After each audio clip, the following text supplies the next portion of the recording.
तो चलिए, जैसे आपको पता है कि आपको हम 12th का हिंदी का ना सब्जेक्टिव क्वेश्चन करवा रहे थे, ठीक है। और हिंदी देखिए आपका दो भाग में बटा है ना, एक काव्यखंड और एक गद्यखंड, ठीक है। तो जिसमें आपको हम काव्यखंड पढ़ा रहे थे, ठीक है ना। तो आज आपको हम तीसरा चैप्टर के लेखक परिचय, ऑब्जेक्टिव, शॉर्ट, लॉन्ग सब करवाएंगे, ठीक है। वीडियो में बने रहिएगा, पूरा के पूरा आपको समझ में आ जाएगा, है ना। चलिए, तो क्लास को स्टार्ट करने से पहले आपको हम लेखक परिचय करवाते हैं। और हाँ, जो भी अगर चैप्टर 1 और 2 नहीं देखे ना, तो आप लोग जाके देख लीजिएगा, प्ले लिस्ट में जो है ना अपलोड कर देंगे। आज आपको चैप्टर नंबर 3 बताएंगे, ध्यान से क्लास देखते रहिएगा, है ना, ध्यान दीजिएगा। सबसे पहले देखिए लेखक परिचय करवाते हैं। और तीसरा चैप्टर आपका पद है और तुलसीदास जी के द्वारा लिखा गया। चलिए, आपको हम लेखक परिचय जो है ना करवाते हैं, ध्यान दीजिएगा। देखिए, लेखक का नाम क्या हुआ, तुलसीदास, याद रखिएगा, ठीक है। उसके बाद देखिएगा, जन्म की बात करते हैं तो जन्म जो इनका हुआ था 1543। ये कहाँ हुआ था, राजापुर बांदा, जो कि आपका यूपी में पड़ता है ना। इस बात को हमेशा याद रखिएगा, ठीक है। देखिए, मृत्यु की बात करते हैं 1623 में जो है ना इनका मृत्यु है। और आपको हम बता देना चाहते हैं कि आपके एग्जाम में ज़्यादातर क्वेश्चन अगर हम बुक से बात करते हैं ना, तो लेखक परिचय से जो है ना आपके एग्जाम में ज़्यादा पूछा जाता है। इसलिए आप लेखक परिचय पे जो है ना ज़्यादा ध्यान दीजिएगा, ठीक है। देखिए, मूल नाम कहने का मतलब इनका बचपन का नाम है ना। तुलसीदास जी का बचपन का नाम क्या है, तो बताइएगा, राम बोला, ठीक है, क्योंकि बचपन से ही राम का नाम जपते आ रहे थे। देखिए, माता का नाम क्या है, हुलसी है, ठीक है। अच्छा, पिता का क्या नाम है, आत्मा राय दुबे, याद रखिएगा। पत्नी इनका पत्नी का जो नाम है रत्नावती, याद रखिएगा, ठीक है। अच्छा, दीक्षा गुरु कौन है, तो नरहरिदास, याद रखिएगा। शिक्षा गुरु कौन है, तो शेष सनातन, ठीक है। इस बात का हमेशा याद रखिएगा। अच्छा, अब अगला देखिएगा। देखिए, अगर आप लोग बुक पढ़िएगा ना, तो बुक में देखिए आपका लेखक परिचय बहुत रहता है, ठीक है। तो हम वही लिख के लाए हैं जो कि आपके एग्जाम में बार बार पूछा जाता है। जैसे कि स्थायी निवास कहाँ है, कहाँ रहते थे, मेन रूप से काशी में रहते थे, ठीक है। अच्छे, ये तो बहुत ही आई, आपका जो कृतियाँ है ना बहुत ही आई है।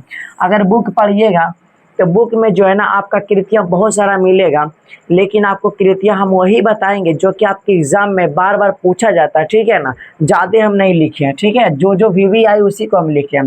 जैसे दोहाबली हो गया, गीतावली हो गया, कवितावली हो गया, है ना, रामचरितमानस हो गया और विनय पत्रिका, ये सब भी आई हैं। देखिए, उम्मीद करते हैं कि आपको लेखक परिचय जो है ना समझ में आ गया होगा, ठीक है। आपका देखिए लेखक परिचय, ठीक है, लेखक परिचय क्लियर हो गया होगा, है ना। चलिए, तो अब जो है ना इस चैप्टर के सब्जेक्टिव क्वेश्चन की तरफ चलते हैं।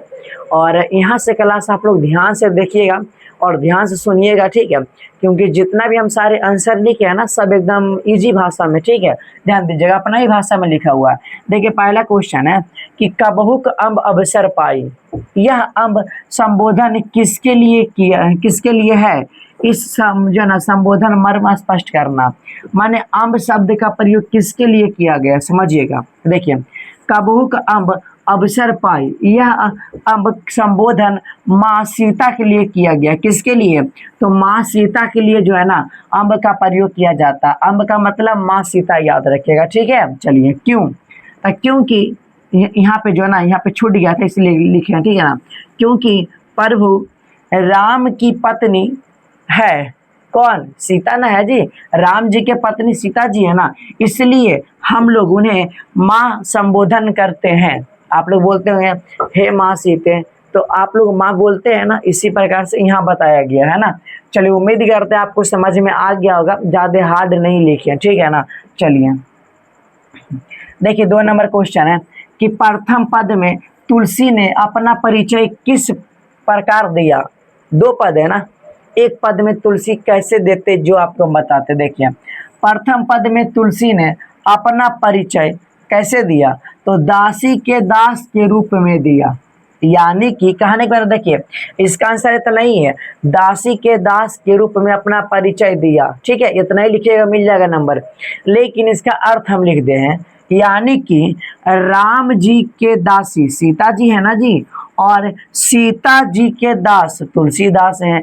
ऐसे ही जो है ना अपना परिचय तुलसीदास जी ने दिया था। बस यही बताना है ना, कि प्रथम पद में तुलसी ने अपना परिचय कैसे दिया, तो दासी के दास के रूप में।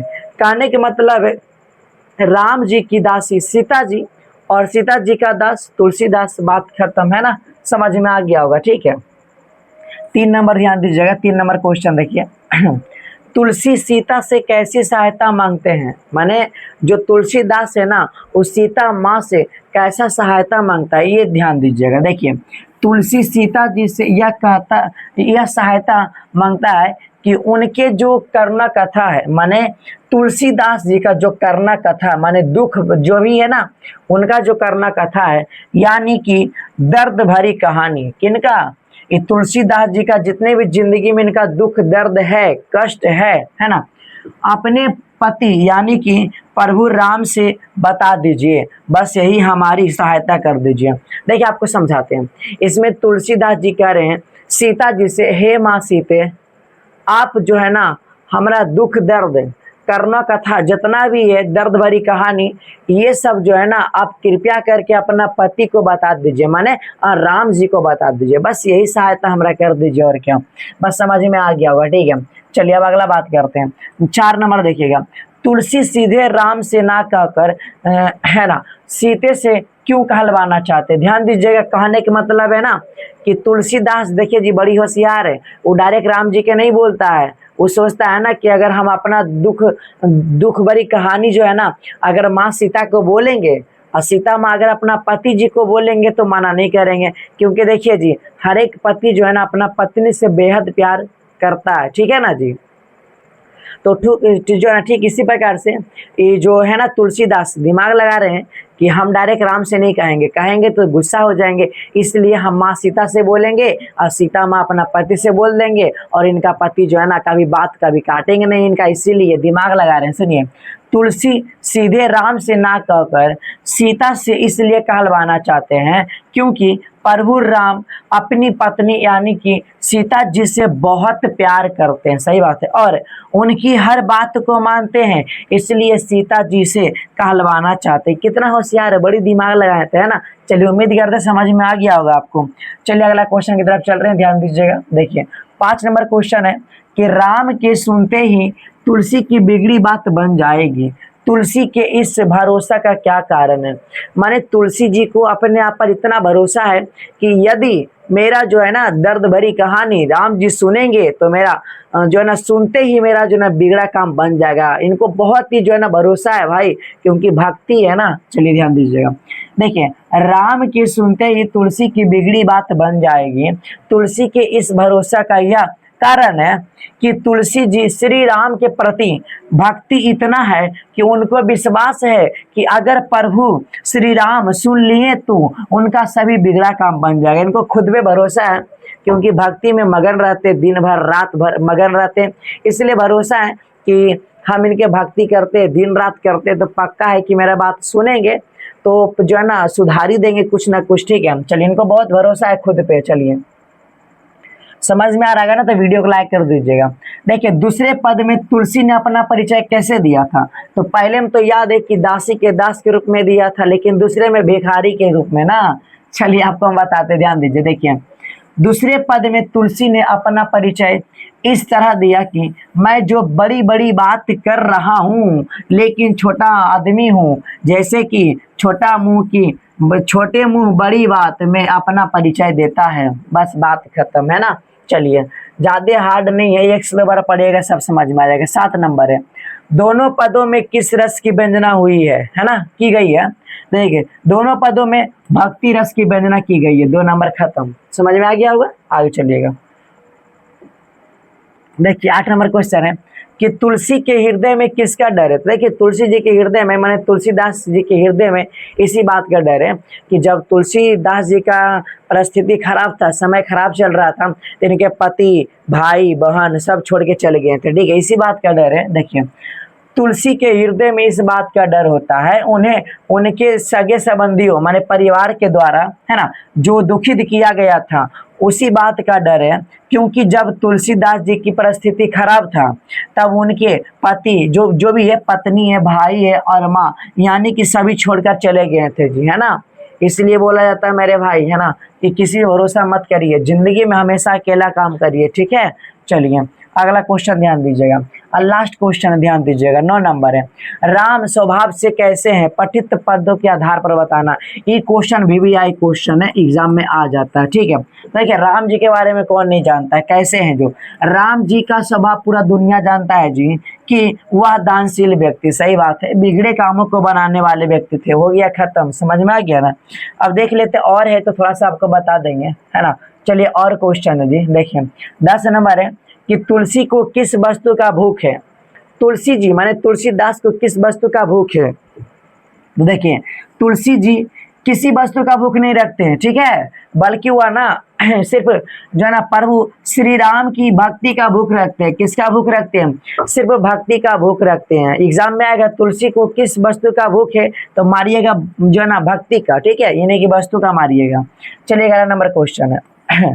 पठित पदों के आधार पर तुलसी की भक्ति भावना का परिचय देना, माने भक्ति के बारे में बताना। सुनिए, पठित पदों के आधार पर तुलसी की भक्ति का भावना इस प्रकार है कि तुलसी सीते माते से कहते हैं कि जो है ना उन्हीं के भजन के कारण ही में हमारे पेट भर रहे हैं, उन्हीं के नाम लेके हम जी रहे हैं। कहने का मतलब है तुलसी जी माँ सीता से कहते हैं कि भक्ति का बस यही जो है ना भावना है कि राम जी के नाम जप रहे हैं, उन्हीं का नाम लेके उनका पेट जो है ना हमारा अपना पेट भर रहे हैं, ठीक है, उन्हीं का नाम लेके राम नाम देने वाला सीताराम है कि नहीं है, तो बस उन्हीं का नाम ले रहे हैं, अपना पेट भर रहे हैं, और क्या, उन्हीं के नाम से आगे बढ़ रहे हैं।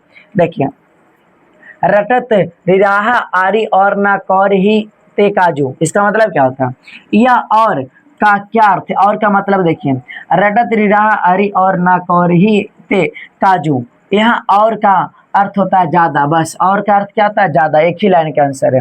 अब चलिए 13 नंबर है। दूसरे पद में तुलसी ने दीनता और दरिद्रता दोनों का प्रयोग क्यों किया गया। देखिएगा दूसरे पद में तुलसी ने दीनता का मतलब बताया है कि जब परिस्थिति खराब होता तो उसे दीनता कहते हैं, ठीक है, जब परिस्थिति खराब है तो दीनता कहेंगे। और दरिद्रता का मतलब होता है कि जब दाना दाना के लिए तरस जाता है, ठीक है, उसे क्या बोलेंगे, दरिद्रता बोलेंगे, है ना। देख लेते थोड़ा सा और क्वेश्चन है तो आपको हम बता देंगे। नहीं, क्वेश्चन खत्म हो गया। देखिए जी आपका 13 क्वेश्चन बताए हैं और उम्मीद करते हैं कि 13 के 13 क्वेश्चन आपको समझ में आ गया होगा। अगर जिनको नहीं समझ में आया ना तो कृपया करके वीडियो आप 1 से 2 बार देखिएगा, और जिनको समझ में आ गया होगा तो वीडियो को लाइक करके आगे भी शेयर कर दीजिए, ठीक है। तो ये सब क्वेश्चन बहुत ही VVI है, और मेरा मानना है कि हम जितने भी आंसर लिखते हैं सब अपना ही भाषा में लिखते हैं, ठीक है, किताबी कीड़ा एक भी नहीं। आपको इसी प्रकार से चैप्टर वाइज सारा अपलोड कर देंगे, ठीक है ना। मिलते हैं, और जिनको भी अगर लाइव क्लास करना है तो डेली 8 बजे चलता है, रात में आप डेली ज्वाइन कर लीजिएगा, ठीक है। तो मिलते हैं अगले वीडियो में, तब तक के लिए इतना ही रहने देते हैं।